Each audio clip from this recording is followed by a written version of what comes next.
Hey, welcome back, everybody. I am really glad you're here. Welcome to live stream number 108. It's March 6th, 2023. Can you believe it? It is the month of spring is upon us, and it's coming. Believe me, it is coming. I've got no complaints here. We've had a mild winter. I know a lot of you folks keep having snow, and maybe you like that. If you don't, I'm sorry for that. But it is March, and spring is coming. Next week is daylight savings. I don't know if daylight savings begins or ends. I always get confused by that. I think it begins next week.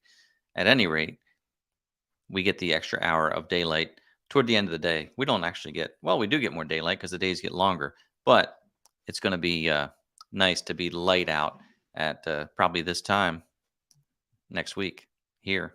Anyway, so here we are, and there you are, and yeah, here we are. So let's talk about tonight's show. Well, you saw in the thumbnail and that little intro, thought I would talk about the septic system video that I put out on Sunday. If you had a keen eye, if you were watching closely, uh, you would notice that my talking head parts of that video, there was a lot of green behind me, and I was in a short sleeve shirt and I was outside. Well, that's because I recorded that video. Well, the project was last summer, and then as it wrapped up, I recorded a little talking head video to kind of recap the project.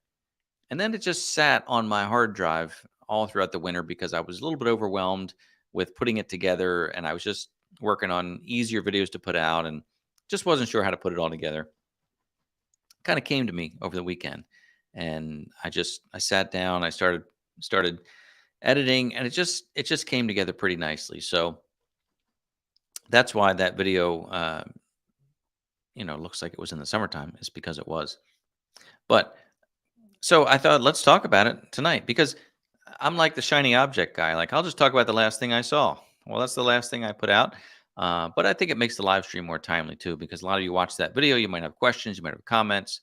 And I thought it'd be a fun thing to talk about, if you can imagine. I've already seen all the puns tonight. You guys really stink with your puns. That was a pun. All the crappy puns that are going around. Well, I get it. I get it. So, hey, well, for those of you who might be new to the live stream, uh, welcome. And what we talk about here in the live stream is a little bit of everything and a little bit of nothing at all. We just get together once a week and just hang out and have some fun. Um, so, if you're here for seriousness, well, you're not going to find it here on the live stream. But we do like to interact. So, if it is your first time here, then please do say hi in the comments in the live chat. Let us know how you found the live chat. Was it through the YouTube channel, through Facebook, through Instagram, through TikTok now? Yes, I'm streaming live to TikTok over here on this separate little device. And, I don't know if people like that or not on TikTok, but here I am in case anybody's watching over there. It's just something to do, just something to put out there. But don't share my information, China. Don't do that. Anyway, please say hi in the live chat. We'd like to welcome you. And if you have any questions, certainly you can ask them in the live chat. You pose the question like this, the word question followed by your question. If I see it, I'll try and answer it. Folks in the live chat will also answer it. And of course, later on, we'll be doing a sticker giveaway. And this one is going to be with the new stickers celebrating 25,000 subscribers on YouTube. So you can get one of these shiny stickers tonight. And I think we've only had one entry through these. So pretty much everybody can enter to win that. That's always fun. Plus, I have these other fun little stickers here that just say, I'm really glad you're here, because I am. And we'll give those away as well. Who knows what I'll feel like putting in the envelope. So the other thing is, if you don't mind clicking that thumbs up, it's nice. I don't know. I like it. So thanks for that. What else? We had a fun week last week, right? We did the 25,000 subscriber celebration. Boy, that was fun. Really good time with that. Did a few giveaways with that. One of the giveaways was this mug right here. See, I finally got mine in. I didn't have it last week like I wanted to, but got that. Our friend Gary over at Tractor Talk with Gary, he's got one. See, it's a wraparound. I don't want to spill this on my computer. It's full of hot tea. So it's a wraparound mug, and that's my new design. And if you want one, if you like this mug, you can go to shopmcg.com and pick up one of your own.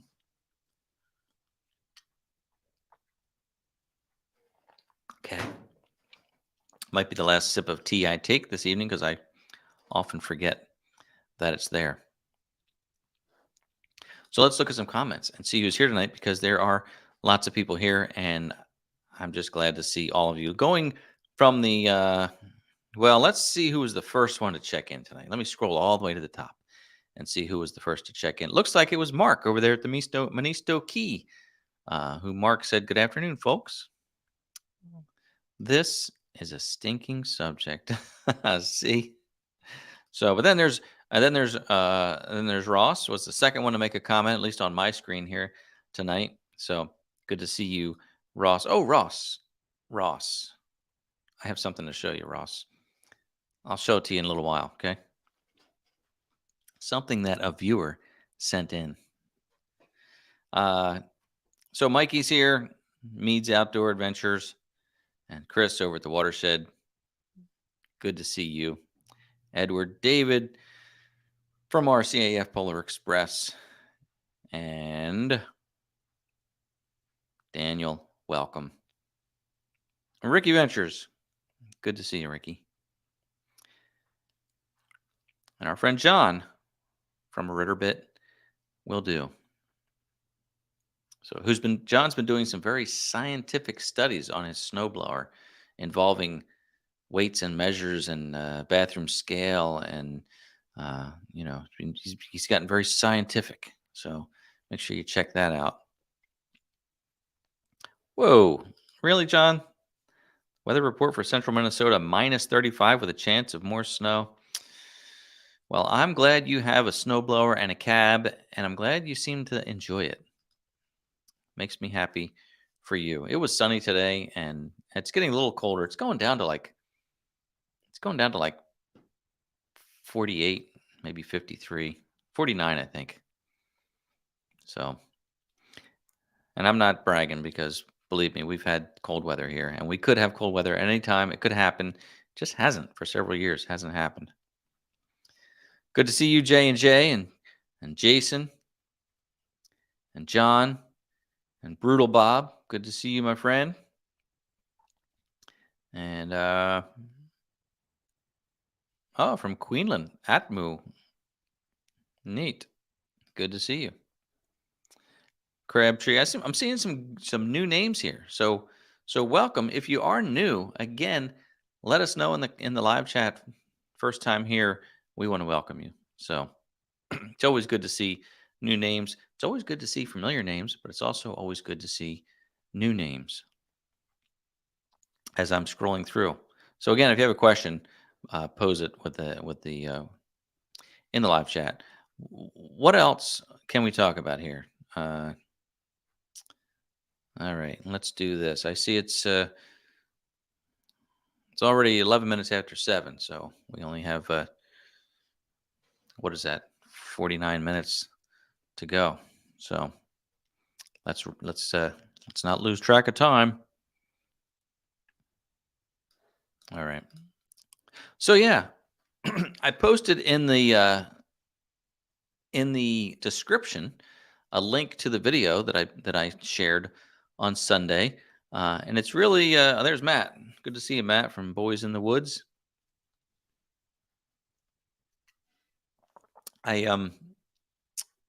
So I posted the video on Sunday, and it was the complete installation of our septic system, and I tried to kind of bring you through the entire process. And I'm curious what the process is in different states, maybe different countries. I did get a comment from the Garden Tractor Boys channel, and I don't know if that was Joseph or Ian, but they were saying that our system probably wouldn't be allowed or wouldn't work over there with the way they do it. So it's interesting to know how different folks do it. I also had a comment in the comment section. That's where comments go, after all. From Mike over there at AK Dad Stuff. I don't know if Mike, if you're tuned in tonight, but if you are, welcome. Um, so, uh, so Mike asked in the comment section, What if I didn't get any permits? What if I just did the job?" And he was saying where he is, they encourage permits, but that nobody, I believe the words were, nobody comes knocking on your door. Uh, but that's Alaska. It's kind of like a different world up there. Um, that wouldn't fly here. We have to get permits, um, and people see what you're doing. So the other thing is you need to get the permits and have the system engineered properly, because if you ever sell your home, it's got to be tested. There are documents on file with the county. You can show that the system was replaced, and what year it was done, and then it was done properly, and then there's no questions. Now, living out here in the country, or pretty much anywhere when you live out in the country, uh, you can do things yourself, I suppose. I mean, there are ways to make things work. That'd be fine. But anyway, I'm kind of happy to have it done exactly right. And I'm not saying that you couldn't do it exactly this same way and that it wouldn't be right, but the fact that it's documented and meets all the criteria, I feel like it's safe, that there's not going to be any bacteria leaching into the well and all that. So it's a good feeling. Um, David has a question about electric. Yeah, my system did require electric because we had that pump. The way our system works, if you didn't watch the video, I'll recap it briefly for you here without boring you. But typically, and let me go back a sec. I found this whole process very fascinating, and that is one of the beautiful things about being a video producer, videographer. Even if you have your own channel and you're doing projects on your own property, you learn things. I happen to have done video professionally for a number of years, so I would get hired to record a video of maybe of a contractor, or I did a video for the Asphalt Association, where they talked about the modified emulsion that they use, emulsified asphalt that they use. I learned all about how roads are coated with oil and stone, and the process there. And and basically I got paid to do it because I did the video. So it's like getting paid for an education. So of course this one I had to pay for the education, but I learned so much about septic systems and didn't really know how they worked before. I mean, I kind of knew, but fascinating. So if you have a traditional septic system, at least the ones around here, I think they're all probably very similar. You have a septic tank. Requirement here is 1,000 gallons. You have a septic tank, and you have a pipe that comes out of your house. All your drain plumbing goes to this pipe. Your toilets, your sinks, your washing machine, and everything except your sump pumps. You don't want your sump pumps going in there because that's too much water going in there. You don't want that. But anyway, all your drains go into this tank, and the tank is designed. It's so simple, yet it's so brilliant. I guess somebody 100 years ago studied um, sewage to see how to deal with it. So my basic understanding of this is you've got the pipe coming out of the house, and it goes into the top of this tank, and then there's a chamber in this tank, and all the solids and all the liquids go into this tank. And of course, the solids, if you ever noticed, the solids float. And if you do happen to get, you really shouldn't flush grease or anything or put grease down your drain, but if you get some greasy food or substance down the drain, that floats, and your solid waste uh, tends to float. Now, the overflow from that tank is on the other side, and that goes out to the leach field. That can only be liquids, it can't be solids. So how do you keep the solids from floating across and going out? Well, there's this baffle there, and the baffle separates the two chambers, and the solids in time sink. They don't stay floating forever. The microbes start to break it down, and the solids sink to the bottom. And then, so there's this pipe like midway so that you don't get any solids, and only liquids go through this pipe.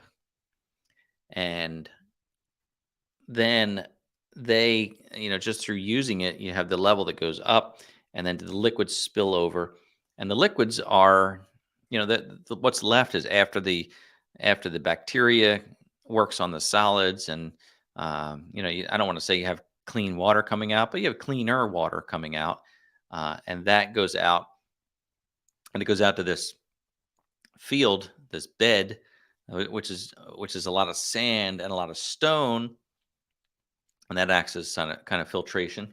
And then that water just seeps back in to the earth, and the earth filters it. So the solids are left behind. There's also a lot happening in the tank where you have microorganisms that are eating the solids and breaking them down even more and more and more. So there's hardly any solid left. But you do have to pump your tank out every so many years, because not all the solids can be broken down. You end up with some that are left, and those have to be pumped out. But that can be several years between pumps. So very interesting.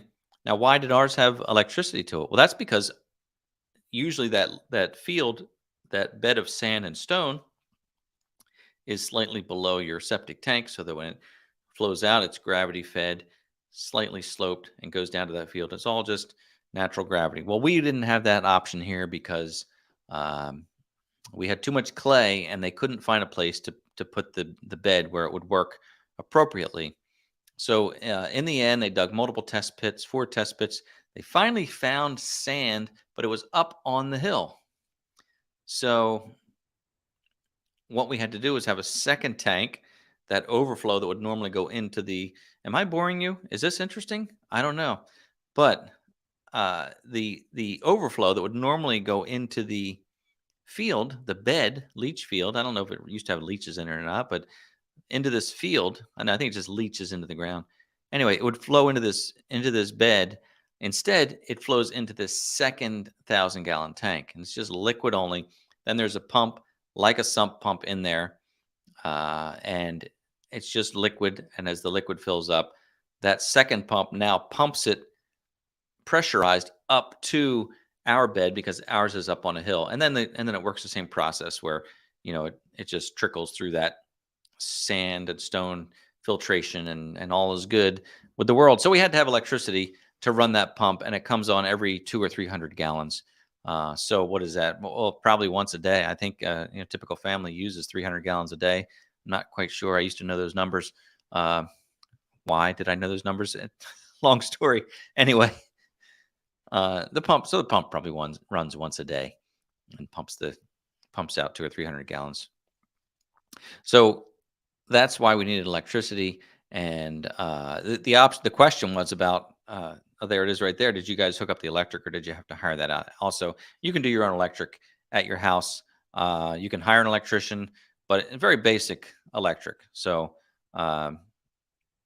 either way, I tend to do all my own electrical work, because I have a pretty good understanding of how residential electric works, and I'm able to handle that very well. But the contractor basically handled it on this one, so that was just part of the package. They did it, and I didn't have to. But you can do that yourself. Boy, that was a long answer, wasn't it? But we were here to talk about the septic system, so it was good to fit that in. Any questions? Any questions about that? I am by no means a septic professional, but I sure know more than I used to. That's for sure. Thank you, Lori, who said it was interesting. Keep going. Yeah, septic is no joke.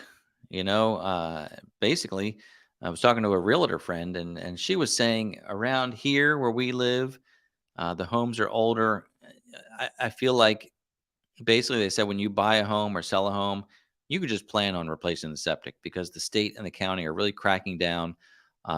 They do a really over the top, another pun, over the top test where I think they pump out the septic tank and then they pump like 1,000 gallons into the tank and they make sure that bed that it goes into is just saturated, and they want to make sure that it does not come through the ground through the surface. So they just oversaturate this thing, and from what I understand, most systems fail if they're more than maybe 10, 20 years old.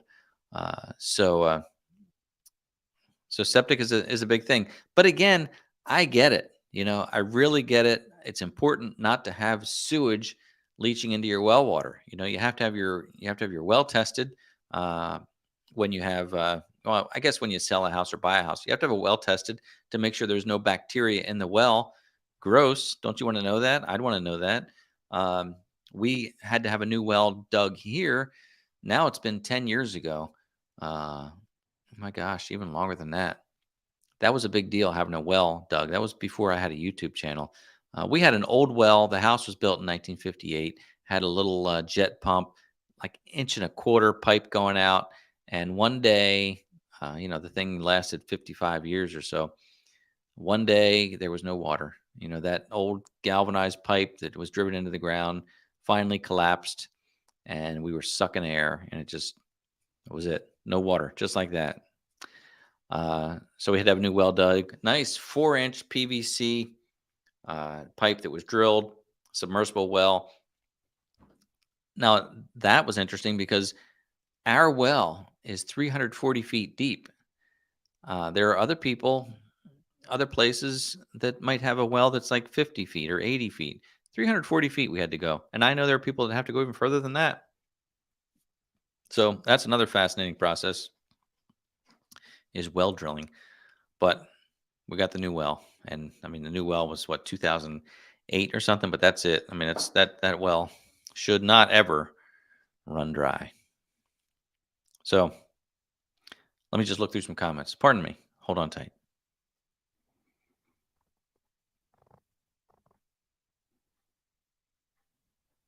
Yes. Okay. Yeah. Right. I did think we'd hit oil, right? Uh, I thought that was pretty deep. And what's ironic to me, again, I don't understand the process of well drilling. I know we're talking about septic, but now we're talking about wells. Um, where we are here, it's pretty low. It's pretty wet. We have a lot of clay. So in the wintertime, it's very wet and muddy around here. Dries up very nicely in the summer, but gets wet and muddy. And even in the summer, if you dig a hole, like when I was digging fence posts, set my fence post 18 inches deep, maybe 2 feet deep, that hole fills up with water. Uh, so they've got to get to the aquifer. It's not just a matter of hitting water, because you could dig 10 feet and have water, but they've got to get through this aquifer. There's shale and stuff down there, and I guess that also has to do with the right filtered water. I don't know, but they had to go deep to find. And the well drillers are like they're like what do you call it? They're like old time. I don't want to say magicians, but almost like they're not Native American, but I think about Native Americans who just know the earth. They understand the earth. And these guys are like, yeah, we've done wells on this road here. You got to probably go about 300 feet. And as they're digging the well, they're looking at the residue that's coming out, and they're like, yeah, this is this aquifer. I see the color of this stuff coming out, and they get to the right place, and they know when they've hit the area that they're looking for. And it's not so it's scientific, but it's kind of art and whatnot, and experience more than anything, I think. So, um, holy smokes, Chris, your well is 500 feet. You're going like under the. I don't know if that's at the overlook or not, or your home, but if you're at the overlook, you're going under the water, right? Well, you don't want to drink the bay water, right? So you got to probably go under that. But it's amazing. I guess there's almost no limit to how far they can go. So again, let me look at some comments.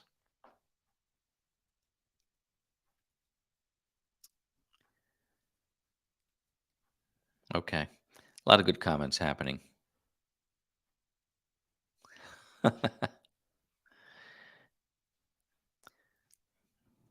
Yes, Chris. I have a brother-in-law who had a septic pumping business, and he always said he was number one in the number two business. So true.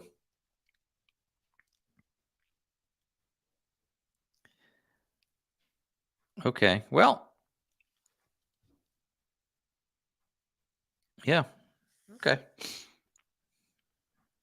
Just looking at comments. Well, so the I'm not seeing any questions right now about the septic system. And by the way, as comments are flying by, if I don't see your question, don't feel bad to cut and paste it and bring it back up top. We might see it then, or you might get answers from other folks on the live stream too, which is always helpful because, as I say, the people out there in the live chat are much smarter than I am, so you'll get good advice from them.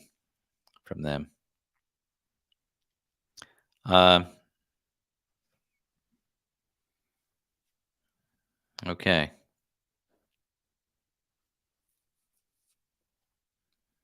Okay. So, excuse me. So our process was we had to get this engineered. So you have to have what is it, a civil engineer has to come out and they design this septic system, and we had to have a survey done because the property had not had a survey since it was purchased. The family has owned this piece of land for now. This is our 100th anniversary of owning this ground here. The original family, which was my great grandparents, moved here in 1923. I found a receipt actually from 1923 when they had some work done at the house when they first bought it. Not this house, the original colonial house across the street.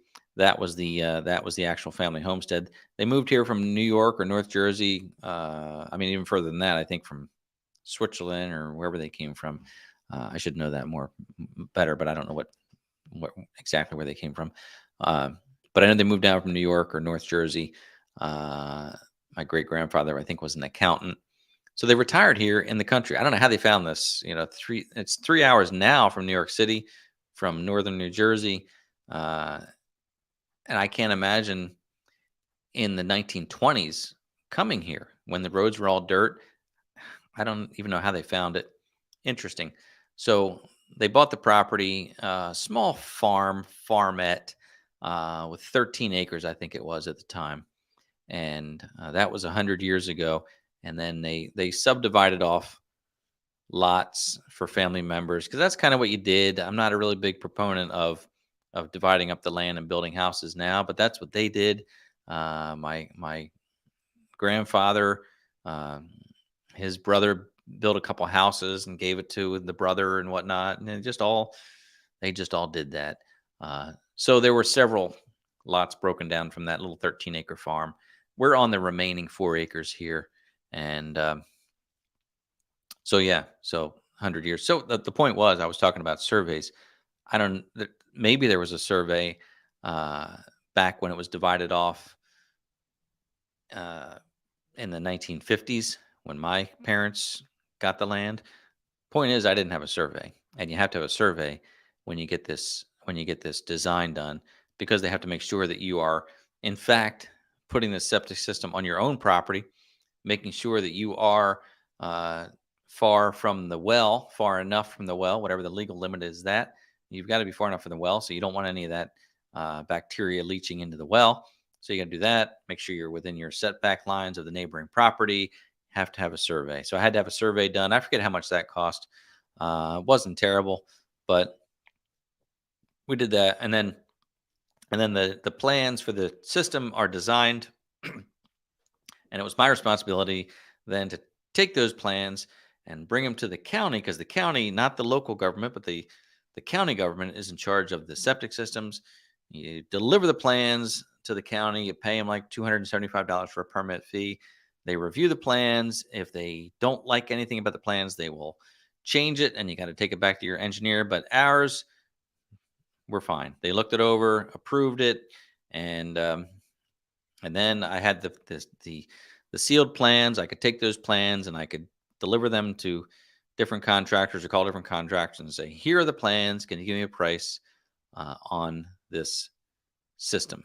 And as I said in the video, Most, and I missed my own pun. Most of the septic contractors were backed up, and they couldn't give me a quote because they just said, we're backed up until next year. So I found a handful who were able to do it, and I did get multiple quotes because that's just the responsible thing to do. To get like 2 or 3 quotes. Plus, in my job, I'm required to get multiple quotes, and you see differences when you do that, and it keeps people honest if they know. And I tell people, even now when I get quotes for the house for different things, I tell people, listen, I've got to do my homework here and understand I've got to compare this to other quotes. And contractors understand that. I think it helps keep them, not keep them honest, but it kind of makes them sharpen their pencil. If they want the job, then they're trying to give you the best that they can possibly do. They can't give it away because they need to make a living. I get that, but but anyway, I got multiple quotes, and they were all really really close to each other. So I was interested to see that the people kind of did they did their homework too, and did the multiple quote thing. And the person we chose, I don't even know who was higher or lower. They were that close. I mean, it was like it wasn't even a matter of I'm going with the lowest bid on this. I'm just going with who can do it maybe the quickest, who has the good reputation. Um, there was one other person who had almost a identical number. I really liked the person, but I just didn't know. I probably would have used them, but I just didn't know of them. So this other person, Sam, who we used, has just been in the area forever and ever, and everybody, you don't hear a bad word about him. So you kind of can't go wrong when somebody has a great reputation like that. So we got the contractor, and from there, it was just a matter of waiting for him to schedule it. That took a while. Of course, we had to wait. We did it right after spring because again, it's wet here in the wintertime, so we had to let the ground dry out somewhat. You could see in the video that the dump trucks got stuck and whatnot, but they did a good job with it all. And once he started, I mean, he was out of here in about 2 weeks or so. So, yep. Now John's saying that he paid $4,500 for a gravity system in 2005. That was a long time ago, John. 2005 sounds like it was just last year, a couple years ago, but it was a while ago. But one guy quoted you $15,000. Yeah, you've got to just compare for sure. Good deal though for 4,500. 4,500, I can tell you that. But yeah, you gotta check around. So thank you for that. Uh, so I'm looking at some questions here to see. Um,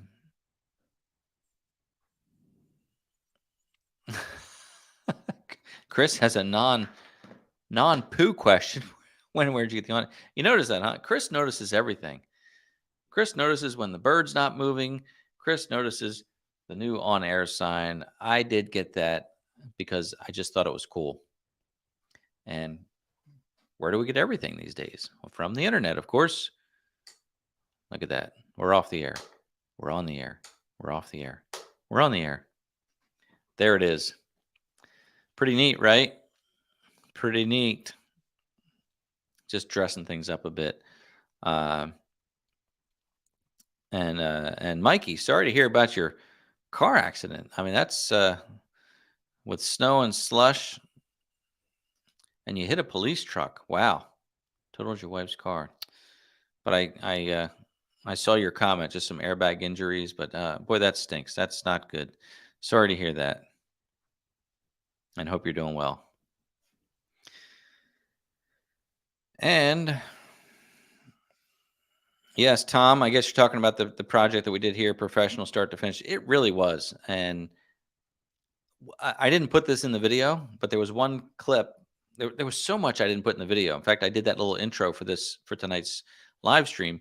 And that was just all clips that I didn't use in the video because I just recorded so much and it was hard to put it all together where it would not be too long and whatnot. But Um, I I was recording the project, and at one point I turned the camera to myself and jokingly said, I could do this myself, um, because it's not a difficult project. When you see it's very basic: tank, pump, pipes, sand, stone, topsoil. Like it's very basic, uh, but Sam also made it look super easy. I said I could do it myself, but I would need hundreds of thousands of dollars worth of equipment, especially that giant excavator. I mean, that was the key. To try and do it without that machine, I can't even imagine, because he used that machine so much, and it just made everything so much easier. Not to mention his skills. You have to respect when you see somebody running a piece of equipment like that, and they're dragging that bucket or that scoop, and they're keeping it perfectly level as they go. They're not like digging too deep. And I mean, he would scrape it, drop the level on it, and just highly skilled. So yes, in theory, I could do the project because I know how it works, but I wouldn't have the equipment. And even if I did have the equipment, it would take me probably 4 times as long as him, uh, because I just not that familiar. So he banged it out, and he didn't walk away. In fact, he even said I had to give him a deposit, which makes sense. And then I said, "Do you require like a partial deposit when you're partway through?" And he's like, "No way." He's like, "I get my payment when you're satisfied." So I love that too. That I did not have to make that final payment until the last day when he was done, and I was satisfied. So great job by that. So wherever you are, make sure that you not only get multiple prices. Usually 3 bids is pretty common in most industries. Uh, get multiple prices and ask around for um, references, for sure. Nowadays with social media, every town seems to have a town page where local people can chime in, usually complaining about something, but you can get some good information on that as well. And just ask the question, who do you recommend for this or that? And you'll have multiple people saying the same thing about who they used. So that's a great resource too, is that local page that you might have on social media. Just ignore all the other garbage on there. Don't chime in. Don't give your opinion. It's not worth it. Uh, Bob has a question about, did Sam get a new track for his skid steer after you paid him? He did finish the job without the skid steer, but he did. I think he said he had a set of tracks from another one, so he fixed it. But I don't know if he had to buy new ones or not. Um, but he didn't finish the job with that. He finished it with that little old New Holland. That old New Holland. There was a question about from John about if you can even do this yourself, and I don't know the answer to that. Like when I said I technically could do this myself, I don't know if you have to be certified to do it. You may have to be a licensed contractor, septic, to do this. So I don't know if I could do it myself. I feel like I could. I feel like you could do it yourself because you have the plans from the engineer.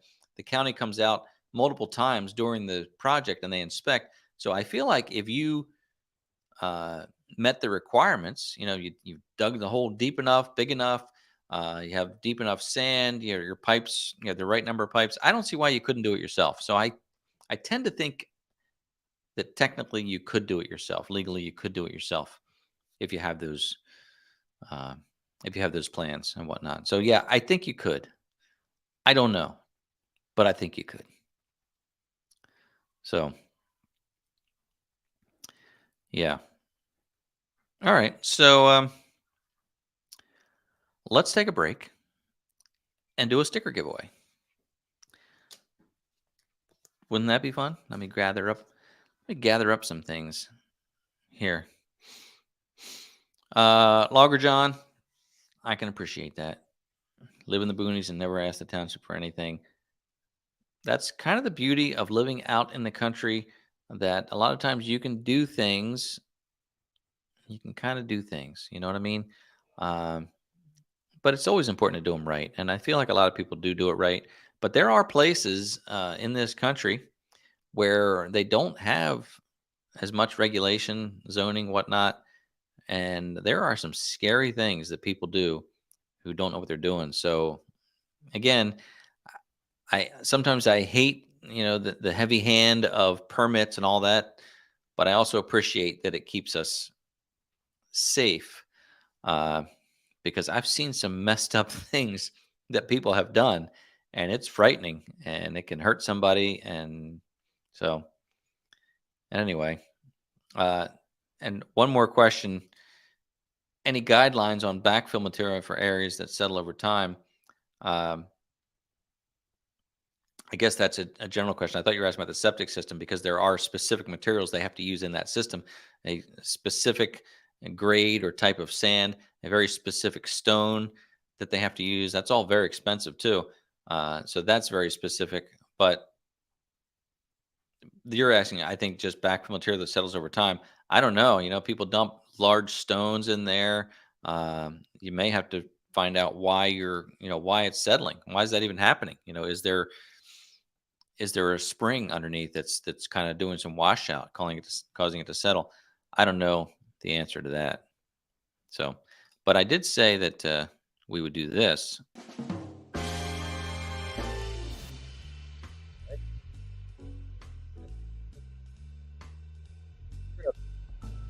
Put up a word, and you're going to type the word exactly the way you see it, a word or a phrase.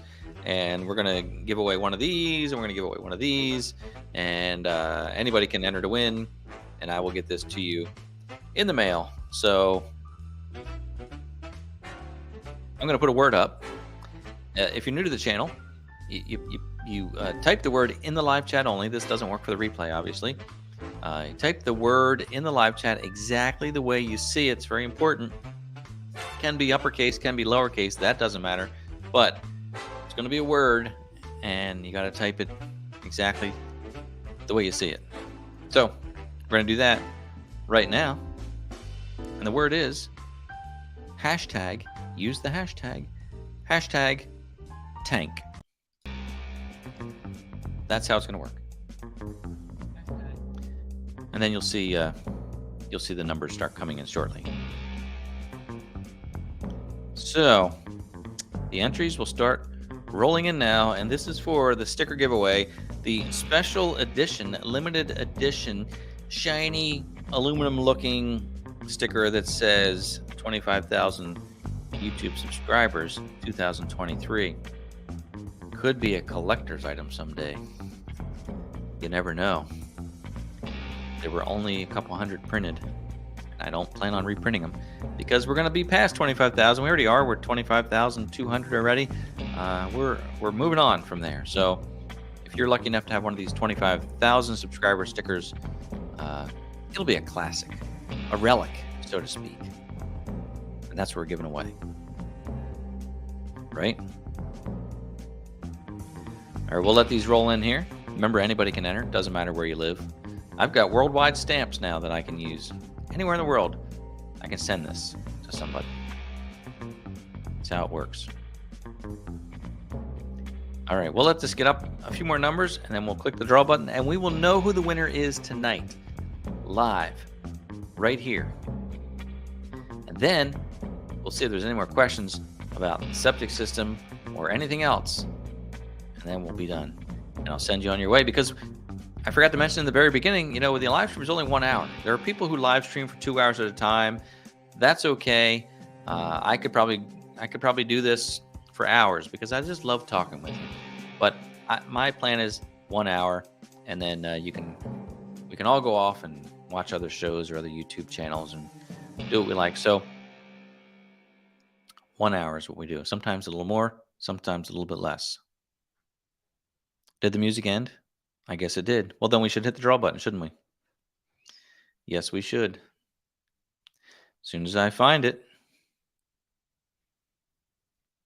Yep, there we go. All right. The winner is for tonight. Let's see who it is. Drum roll. Crabtree. Hey, congratulations, Crabtree. You're the winner tonight, Crabtree. It's good to see you. And here's what you need to do, Crabtree.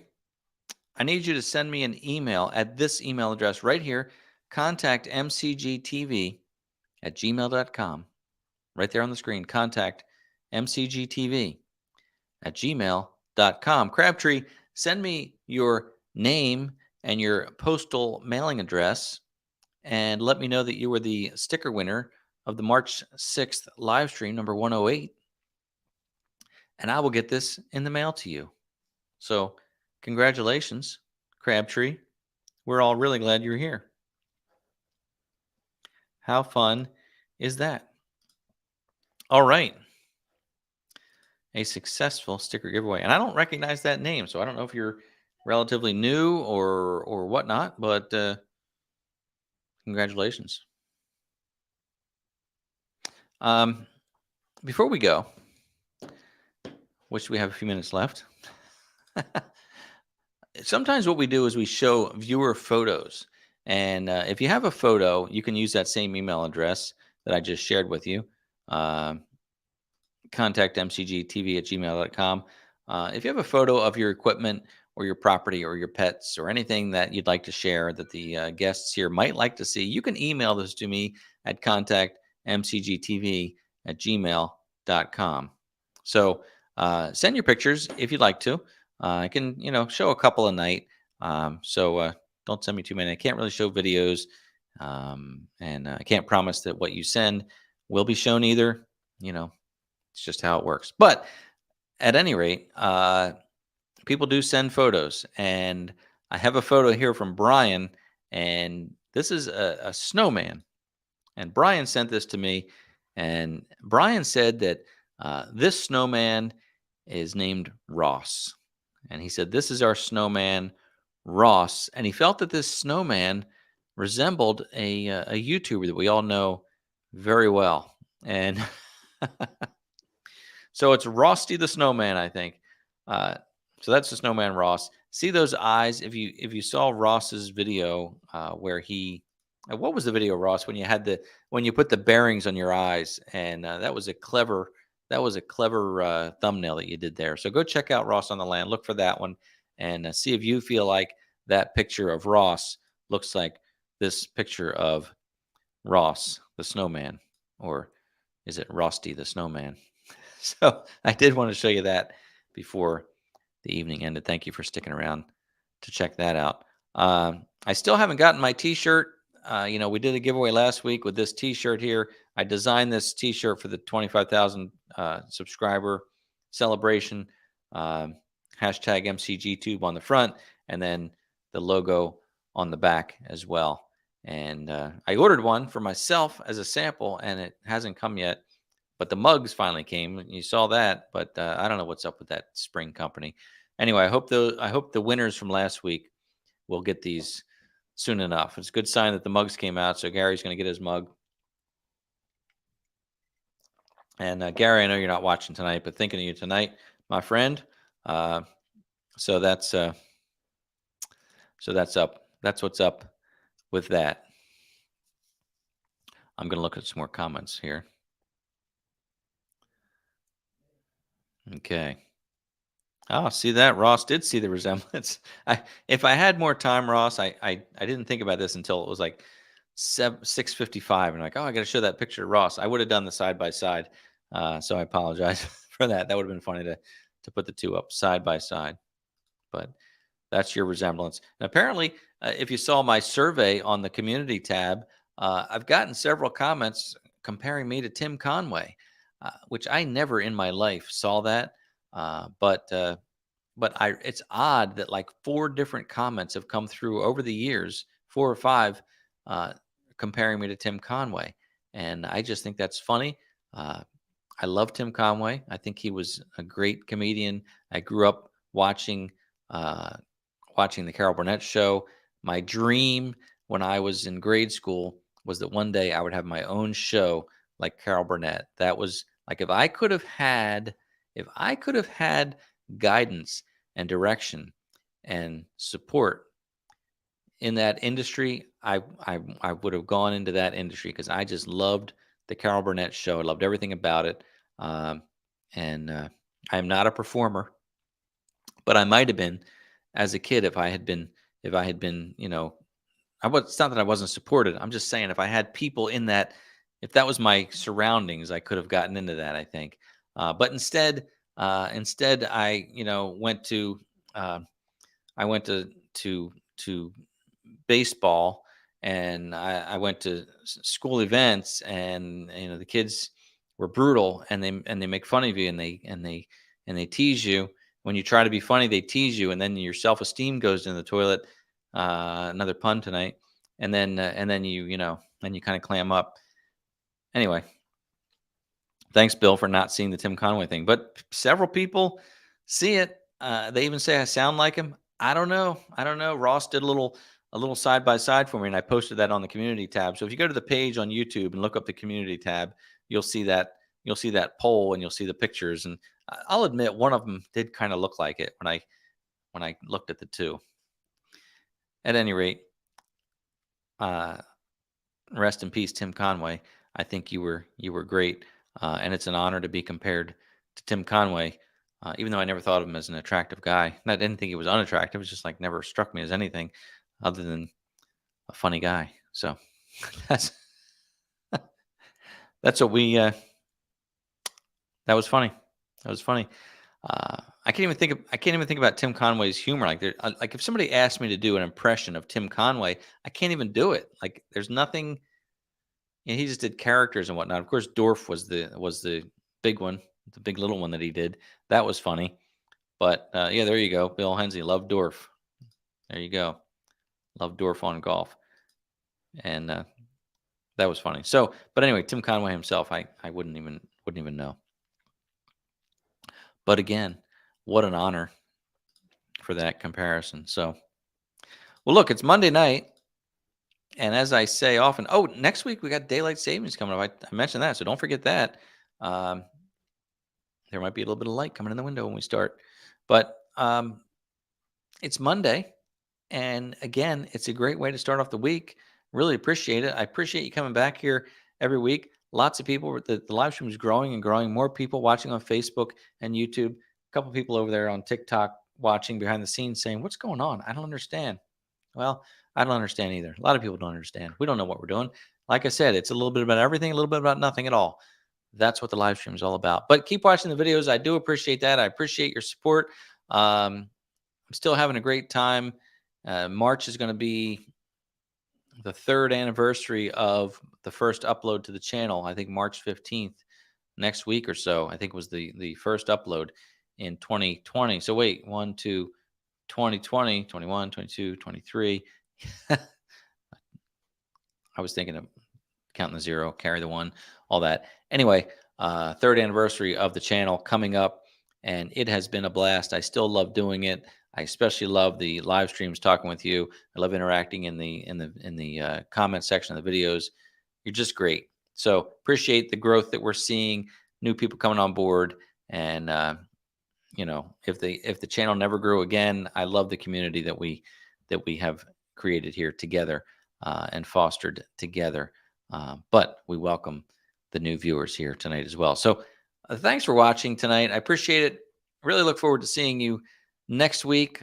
We do this every single Monday night. Have only missed a couple, and it's the rare occasion when I do miss one, but I plan to be here next week, so I hope you will too. And I do look forward to seeing you next time.